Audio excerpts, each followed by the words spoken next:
Sí, volia saber quin impacte ha tingut en l'equip de govern la decisió de Conselleria de suprimir 3 unitats en el col·legi número 5 per al curs que ve, 2014-2015, perquè això està clar que és una conseqüència de la nova llei que se va establir d'augmentar el ràtio d'alumnes per aula, i si l'Ajuntament ha pres alguna mesura o pensa prendre alguna, perquè jo sé que hi ha hagut altres pobles on han tingut algunes incidències. Per exemple, m'acaba d'assabentar que en Mislata, una de les unitats que s'anava a suprimir, precisament s'han tirat enrere i no se va suprimir. Era només això, si voleu, si aneu a fer algun tipus de protesta o reivindicació, com s'ha fet en algun altre poble. Respecte al número 5, de vegades quan arriba el nombre d'aules d'infantil a primària, potser diuen se suprimeixen en infantil i potser a primària.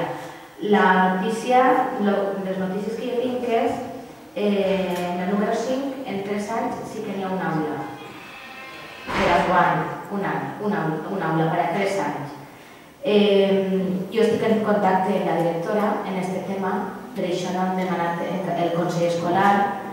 En Aldaia n'hi ha actualment empadronats 370 xiquets, més o menys, i per tant, dividits per el nombre d'aules que me donava Conselleria en total, n'eren 15, no n'hi havia lloc, perquè necessitem països 370, entre 14 tindria prou, 14 aules. Me'n donen 15 o mos en donen 15 en Conselleria. De totes formes, encara així quedarem al número 5 per si la directora volia que intentàrem demanar 2 aules per al número 5.